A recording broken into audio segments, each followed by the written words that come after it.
Aujourd'hui, à l'heure où je parle, tout est en position, on va dire, classique.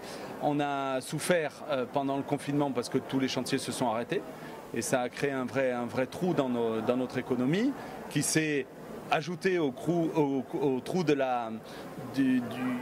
des élections qui ont duré. Et pour nous, les élections, c'est très important parce qu'on a besoin d'avoir nos élus qui prennent des décisions. Et là, pendant un certain temps, on ne les a pas eus.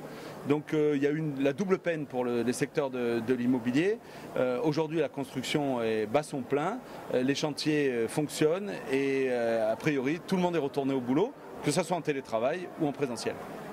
Aujourd'hui, et je vais parler à titre personnel, notre société n'a pas reçu de contre-indication, il n'y a aucun dossier qui s'est arrêté et au contraire, des nouvelles commandes sont arrivées, donc c'est plutôt encourageant. Donc je reste très positif par rapport à l'énergie que pourra donner le monde du bâtiment, de la construction, de l'immobilier dans ce grand plan de relance. Je pense que c'est un des moteurs de l'économie française. Par contre, chaque jour, on entend des informations qui sont assez anxiogènes, comme des baisses de mise en chantier pour le logement, par exemple, ou des baisses de demandes au niveau des acquisitions.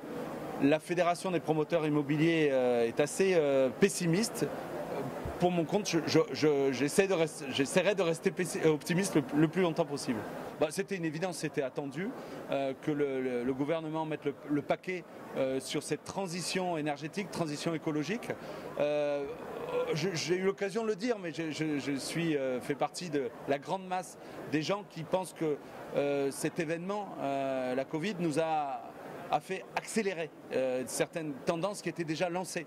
La mutation vers des bâtiments plus propres, des bâtiments plus écologiques, qui consomment moins d'énergie, qui sont plus respectueux de l'environnement, elle était déjà engagée, elle a été accélérée par cet événement.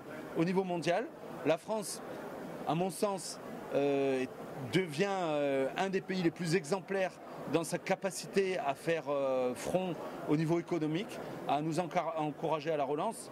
Le gouvernement est un exemple, il montre à quel point on peut s'engager pour l'économie, à nous entrepreneurs, et aujourd'hui nous sommes là pour ça, de témoigner notre engagement et notre adhésion à cette volonté de ne pas baisser les bras. Aujourd'hui, nous avons tous des masques, tous les entrepreneurs qui sont là ont des masques, mais on a fait le souhait, l'UPE 13 a fait le souhait de conserver cet événement. C'est un signe de notre engagement et de l'idée qu'il faut être prudent, mais il ne faut pas avoir peur.